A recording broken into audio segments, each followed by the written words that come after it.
जनक किशोरी मोरी, जनक किशोरी मोरी, भेलेखिन बहिनिया हे मिथिले के नाते। हो जनक किशोरी मोरी, जनक किशोरी मोरी, भेलेखिन बहिनिया हे मिथिले के नाते, हे मिथिले के नाते। और एक बार 100 में ताली बजाते बोल मिथिला धाम की। हो राम जी पहुंचवा भेलखिन मोर मिथिले के नाते, राम जी पहुंचवा भेलखिन मोर मिथिले के नाते। जनक किशोरी मोरी, जनक किशोरी मोरी, भेलखिन बहिनिया हे मिथिले के नाते, हे मिथिले के नाते। कि यहाँ से विचार क्या छी ताली नहीं बजेबै? रहिका वासी में दम छे नहीं तो ताली बजा के सब गोटे हो राम जी पहुंचवा भेलखिन राम जी पहुंचवा भेलखिन मिथिले के नाते।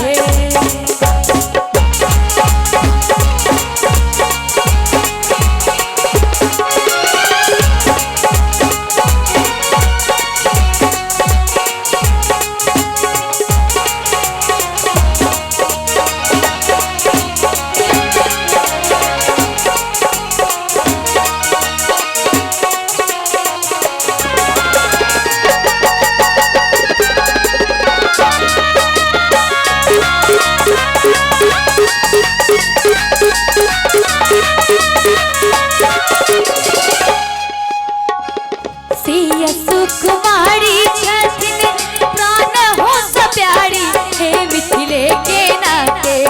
सिया सुकुमारी छथिन प्राण हो प्यारी हे मिथिले के नाते।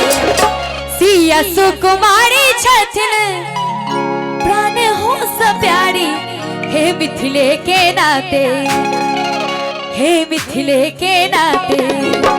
हे प्राण धन कौशल किशोर हे मिथिले के नाते, प्राण धन कौशल किशोर हे मिथिले के नाते।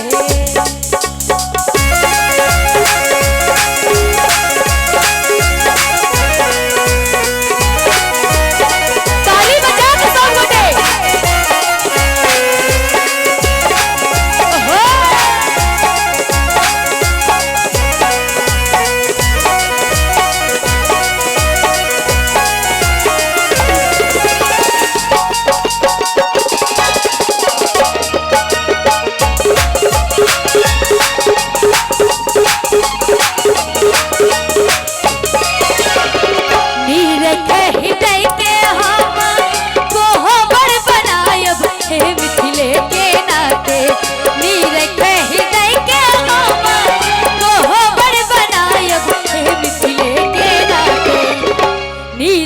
हृदय के हम गोबर बनायब हे मिथिले के नाते, हे मिथिले के नाते।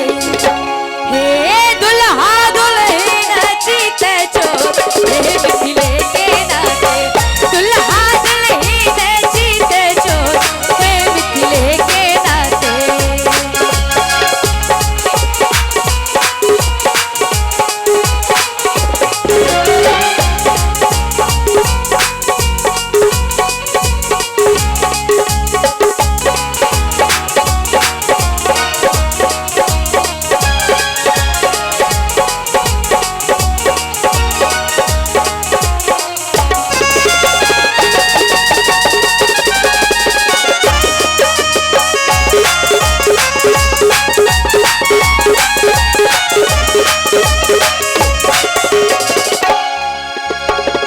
पाप हो हृदय के हम गोबर बनायब हे मिथिले के नाते, पाप हो हृदय के हम गोबर बनायब हे मिथिले के नाते, पाप हो हृदय के हम गोबर बनायब हे मिथिले के नाते। नाते, हे मिथिले के नाते, हे हास्य रस में होया बाबी बोल, हे मिथिले के नाते, हास्य रस में होया बाबी बोल, हे मिथिले के नाते, राम जी पहुँचवा भेलखिन बोल, हे मिथिले के नाते, राम जी पहुँचवा भेलखिन बोल, हे मिथिले के नाते, जनक किशोरी मोरी, जनक किशोरी मोरी, भेलखिन बहनिया हे मिथिले के नाते, हो जनक किशोरी मोरी, जनक किशोरी मोरी, भेलखिन बहनिया हे मिथिले के नाते, हे मिथिले के नाते, हे राम जी बहुलवा भेलखिन बोल, हे मिथिले के नाते, राम जी बहुलवा भेलखिन बोल, हे मिथिले के नाते, राम जी बहुलवा भेलखिन बोल, हे मिथिले के नाते, राम जी बहुलवा भेलखिन बोल, हे मिथिले के नाते, राम जी बहुलवा भेलखिन बोल।